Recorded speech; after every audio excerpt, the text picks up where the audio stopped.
Welcome to Taking Care of Mom and Dad. Today I am talking with Alexis, a music therapist and owner of Bridgetown Music Therapy, and also Lindsey, a life enrichment specialist. So thank you both for joining us today. Oh, well, thank you, Joanne. We're so excited to be A here. little bit about your background and your education in music. Sure, happy to. I've been a board certified music therapist for the past 10 years, and there's a whole process to becoming a music therapist. Um, First of all, you have to go to a credentialed music therapy program, and that's a typical 4 years of coursework. And then at the end, you receive a bachelor's degree, but it involves a lot of clinical hours in that time. It's about 180 hours while you're in school. And then after you finish all the coursework, you complete an internship, which is another 1,000 hours. It was a full-time 6-month internship. So it's a lot of training, very intensive, but it is a bachelor's degree entry level. And after you complete all of that, then you take the board certification exam and become certified. That's kind of my training and education. And then both Lindsey and I are certified dementia practitioners. So that's another piece of it. We both really specialize in serving individuals living with dementia. So that's interesting because I didn't realize it involved that much time Yeah, it into really it. is intensive. Wow. So they Mhm. really want to make sure that you probably get all different types of scenarios, aspects of it, and they want to make sure you're very well trained with that. And Yeah, it's also good to know that you're certified. that is the key part of a formal music therapy practice is the therapeutic relationship involves a credentialed professional music therapist. All right, that's very important Yes. to know that. Lindsay, can you tell me a little bit about the dementia training that Alexis was mentioning? Sure. Both Alexis and I are certified dementia practitioners. And a combination of our background and experience and taking a certifiable class that was the pathway on becoming certified dementia practitioners gave us both that certification. And we are both very, very passionate about meaningful engagement for older adults. And we also have a very, very special place in our heart for older adults living with dementia and mild cognitive impairments, or variety of any impairment. Having that certification has definitely helped solidify that for us with continuing education and experience in the field. So we're very proud to be part of that group and organization. Oh, thank you. And can you tell me a little bit about your education, Lindsay, with the life enrichment specialist? Sure.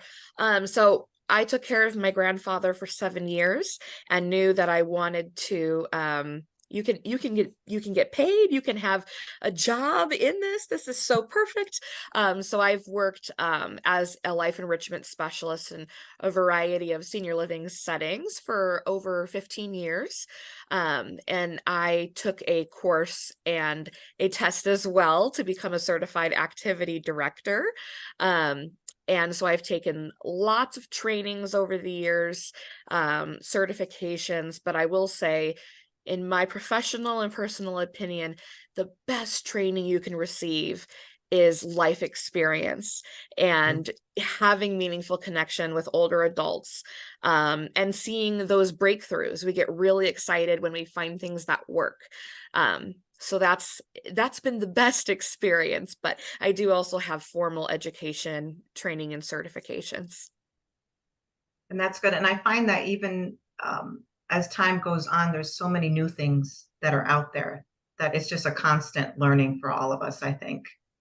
You never stop learning in this field at all. So, Yeah, lifelong learning is so important. yes. What made you go into this business, this field? Mm. Yeah, it's kind of a combination of things. I grew up in what you would call a musical family. And I say that with quotes because I think everyone is musical in one way or another.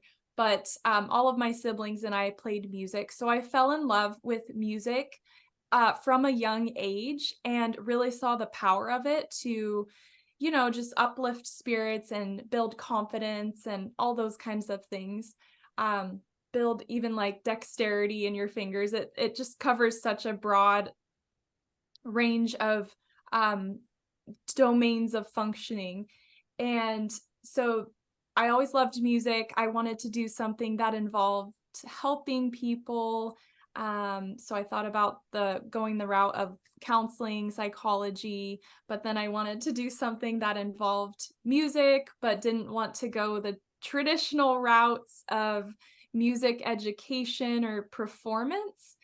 So in high school, I just happened to hear about music therapy and it caught my attention and I started looking into it, looking into what the requirements are, what I would need to do to become a music therapist. And it really just clicked with me right off the bat. I heard about it and I was like, that sounds like something I want to do. So that's how I got started on the path of music therapy, and it has been a very good fit for me. And then the piece with working with people living with dementia, specializing in that population and dementia care settings, really came from my grandmother had Alzheimer's, and she passed away when I was 16. But leading up to that, I did see her decline. She lived across the country, so I didn't see her all the time. But when we did visit her, she towards the end, she forgot who we were and all those kinds of things. So I was really exposed to that. But she always loved music, and it made an impact on her. So it just made sense to like put those two together. And as a new professional, I worked with a lot of different populations and in many different settings like mental health, kids, adults with developmental disabilities, older adults. But I was so spread out so broadly, and um, there's a lot of variety musically, and I really wanted to focus in on one age group, one population musically. But then also I was developing a passion for working with older adults. And so about 3 years into being a professional music therapist, decided to start Bridgetown Music Therapy and have it focus on the senior care setting. What you said, that it just clicked with you, and I think that's the way it is. You kind of in that moment, just it takes a moment, and you know that's what you want. And I Yes. also appreciate that in your field you can have that option and pick one thing to focus on, because then you can really learn how to connect in that avenue, rather than just providing all these uh the service to different ones. It's nice that you're focusing on one group of people. Music therapy is definitely a passion and a calling. And I do think it is better to specialize so that you can really learn how to serve that age and population really well. How do you help people basically interact or get involved with the music while you're doing it? That is such a good question.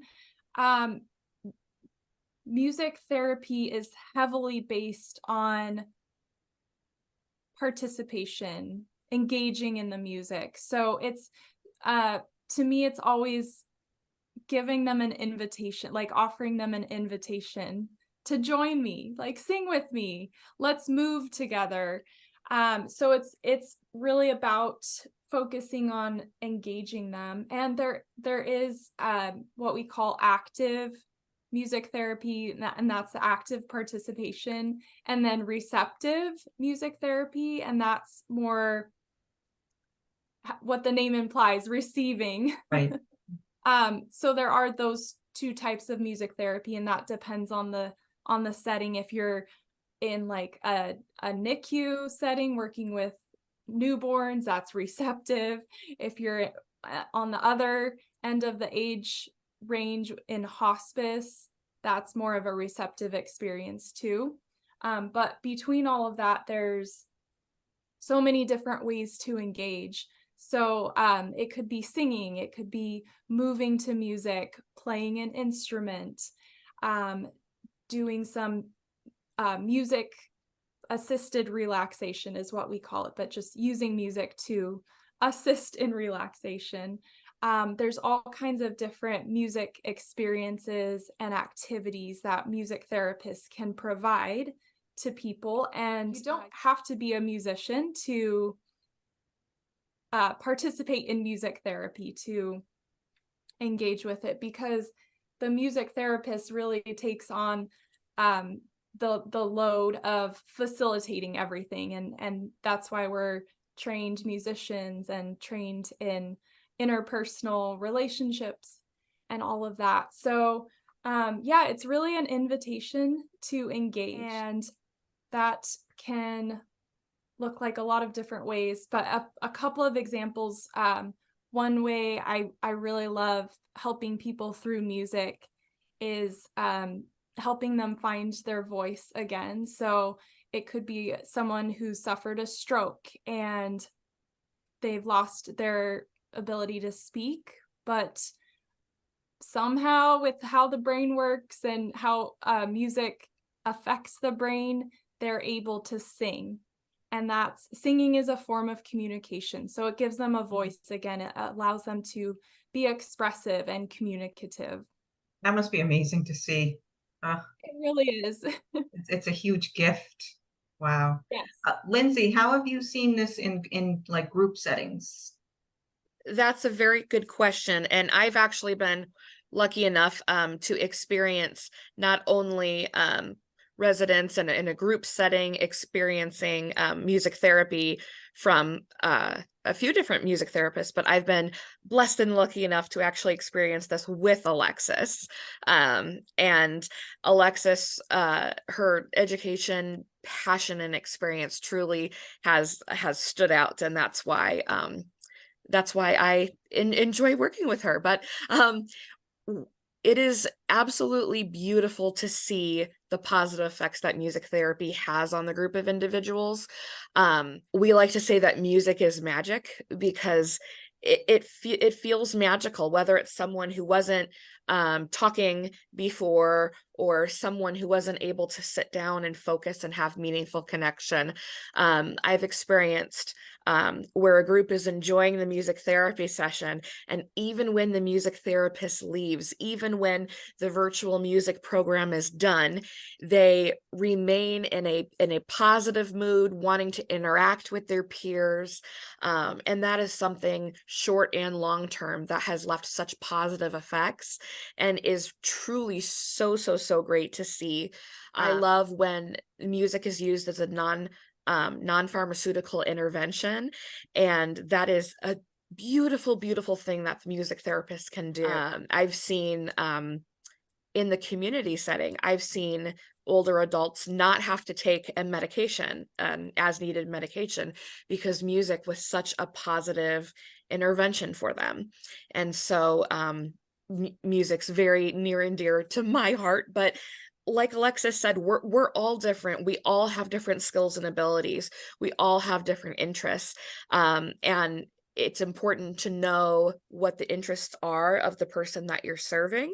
And so having such a vast experience to pull from, such as Alexis has, makes it even easier to personally connect to each individual. And the effects are wonderful, not just for the group, but for anyone around. For myself, I find myself singing the rest of the day, singing in the car, singing in the shower.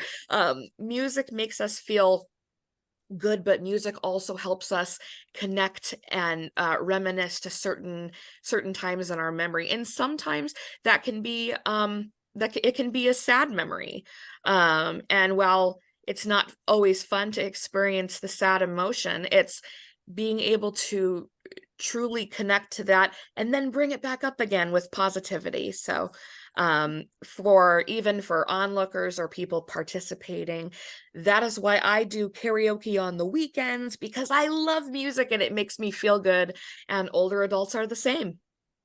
I like the point, Alexis, that you brought out, that you don't have to uh, be into the music or be a musician, that you're actually trained, and that's your area, that you help them out with that connection. Yeah, because a lot of people are intimidated by music. They think, oh, I've never played an instrument before. I don't have a good singing voice. But I always use positive reinforcement and encouragement and a lot of prompting to really draw them in. And I always remind them, like, there's no right or wrong. It doesn't matter how you sound.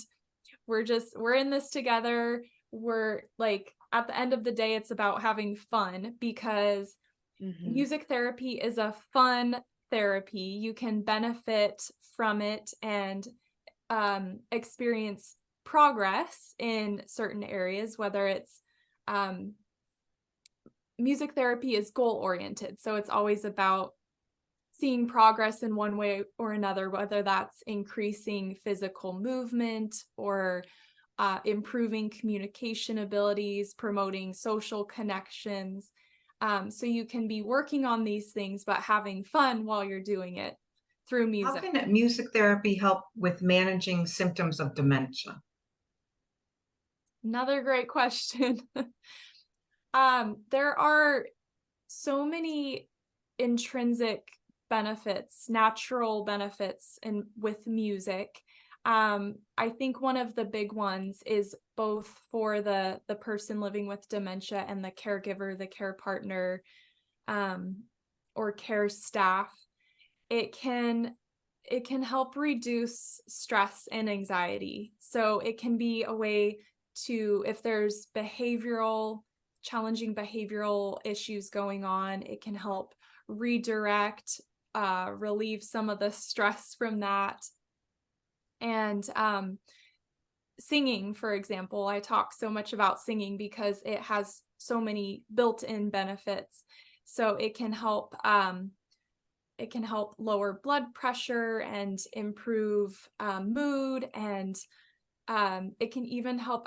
I've just read various studies. It can help improve sleep at night. Yes. All kinds of things. Same with deep breathing. So we focus a lot in our program. We incorporate deep breathing moments, exercises, whatever you want to call them, typically at the end of the session. So we're ending on a calming, relaxing experience, and deep breathing gets more oxygen to the brain. Singing also does that. So that helps improve all kinds of body functions. And yeah, it's all connected, all wrapped in one. So it really depends on the individual. I've heard a saying, you meet a person living with dementia and you've met one person living with dementia, True. because Yes. everyone is different. Yes. So it really depends on that. But there are general overarching benefits with music. And they say it's a huge, if you're going like what you said, the percentage of your, and numbers, it's a high number that it affects them in some way. It's not going to affect everybody in the same way, but each person, something happens to them, whether it be they start to remember, or whether it be that they are able to calm down, breathe a little bit, even clarity. When I was in nursing school, they had us watch a video of a gentleman that for months had been in a chair, and this is how old I am. Years ago, they used to use restraints. I don't know, Lindsay, if you ever heard of that, but they used to use them in recliner chairs. But one of the activity directors, they called it back then, went and put some music on for this gentleman, and he hadn't spoken in months.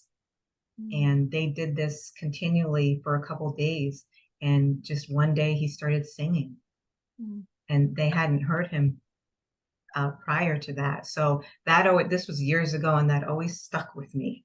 That beautiful gift that they gave that person.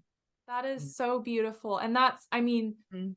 that's without a music therapist. That was just like Yeah. music on its own. So Mhm. you combine music and its intrinsic values and benefits with like someone who's trained and experienced facilitating it, and like that's the power of music therapy. And I was thinking when I was watching, when I was going over your videos, and I was thinking about it, because you are able to sing, you are able to do movement with it. To me, I think that would activate more, like really connect more than just to listen to the I don't know how you guys describe it, but just to listen to the musical part of it. You know what I'm saying? But to have Yep. that interaction with the singing, I think would alert the brain a little bit more. Did you want to add on to that, or? Sure. And I'm so glad that you shared your personal experience with that, Joanne, because yes, working with a music therapist is the whole nother level with the therapeutic benefits, but music in general does have therapeutic benefits. And just taking my karaoke background and doing music with residents, I had worked with an older man one time who was very, very advanced in his journey with dementia. And his wife said, oh, he won't participate. And I think that's one thing that we hear a lot too, is the apprehension of, I know them, they won't participate, they'll tell you no. And like Alexis mentioned, the approach is so important, in positively inviting people is so important. Making sure they know that they're wanted and valued is so important. And so being able to connect with this one individual one-on-one, and I'm in no way a music therapist, but his wife started joining our group sing-alongs and saw that he wasn't singing, but he started clapping his hands and tapping his feet, and that slowly progressed in a great way. And then he started humming, and then we got to the point where he was able to sing 2 or 3 full songs. And these songs were songs that he had previously known in his lifetime, tapping into his long-term memory, which generally stays the longest in people living with different cognitive impairments. And so that was kind of my first experience with introducing music as a life enrichment specialist in senior care and wanting to know more. And that's why we always want to work with music therapists, because it just elevates that level even more. But I'm so glad that, yeah, you shared your experience as well. And you made a good point, is times have changed. We've learned more. We are no longer allowed to use restraints because we understand why now, the education behind that, and people having their rights. And well, how do we keep someone safe? Let's use an alternative method.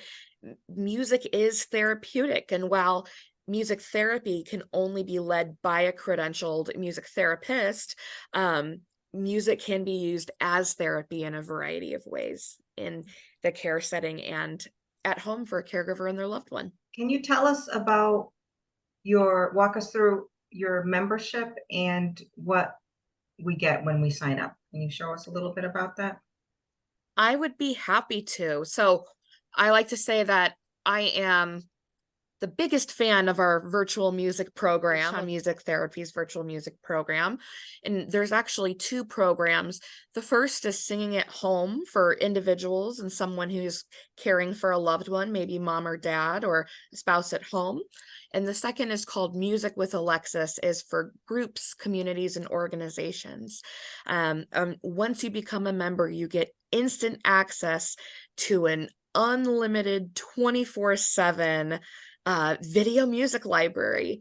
And this is what the area looks like here. I'm going to give you a quick sneak peek. There are currently over 300 videos in the program, and more are added every single month. So there's always a huge variety to choose from, not only not only so that it's fun, but you also just don't get tired of hearing the same thing over and over. But more importantly, you can connect with someone with what makes them tick inside, what Yeah. they really connect with. So there's a lot of really fun collections like the Americana collection, which has sessions and individual songs of patriotic songs and American folk songs. The Winter Holiday Collection is great for the month of December. I really appreciate how the sessions are noted if they're religious or not. So that can really help people connect on what's meaningful for them. The bulk of the program is the sessions, and there's half-hour sessions and hour sessions. Variety sessions are just that, fun songs put together in a session you can explore anytime. There's individual songs that you can search, and because there are so many songs, it could take a while to look through them, but there is a search bar in each collection so you can quickly find what you're looking for. And being a life enrichment professional, I always jive with the fun themed sessions for the seasons and the holidays, and that can especially be beneficial for those living with memory loss or impairment, because it helps orient us to the seasons. So there's so many fun themes. There are the 1920s all the way up to the 1970s. There are Irish tunes and songs that are blue. Show tunes are my favorite. So there's really just such a wide variety there. And more importantly, there are so many opportunities for people to connect on something that's meaningful for them. And so with the memberships, when you visit bridgetownmt.com, you'll have the option with the memberships here to go for singing at home, for individuals, or music with Alexis for groups and communities. And each offers 3 different membership options that are all contract free. So you're not binded to anything, and you get instant access. The beauty of the program is it is a web-based program. So as long as you have an internet-ready device, you have access on a phone, a tablet, a smart TV. Personally, for groups, I like to put the laptop into the TV with an HDMI cord. Yes. But truly at bedside, having a tablet or a phone so someone can participate, and it really just helps the opportunities to be endless for meaningful connection. So that's just a little sneak peek of the Okay. program there. There's so much more, and we have fun sample sessions to try out and engage with. And I highly recommend it. It's my favorite virtual music program. You have, so the way it's set up, that you have categories, and then you also have a search engine so that you're able to, like, if there's you're with someone and they ask, oh, can you play this, or you can Johnny put it on Cash. there. Yeah. And you put a Yes. lot of work into that. Yeah. That's a lot of songs on there. I enjoyed is that you have religious music on there, and we do have I see a lot of hospice patients, and that's like I said, you could just pull it up on the phone and play music and have it just be something that's calming for them. I was even thinking like a caregiver, like someone who's just a caregiver, how it would be nice, kind of like a respite, like just enjoying, and you're with the person that you're taking care of, and they're kind of occupied for that time period, and Mhm. it's kind of like a nice respite. So nursing me, I'm thinking of all those. Yes. Right. um, And rather than just putting on the TV, giving them something enriching and engaging to, a lot of times caregiving is just filling the time in the day too. Like there's a lot of tasks for the caregiver, Mhm. but they also want to, it's a constant tug of war between those. They want to engage their loved one and provide them enriching activities, but they also have a lot of responsibilities and tasks to do. So even we've thought through putting the exact time of the session so that the caregiver can know if they need to go do something, they know exactly how long that session is. Oh, nice. Yeah. Oh, wow. I didn't Yes. notice that. And I enjoy the sessions so much. Joanne, I know you mentioned the different ways you can use the program.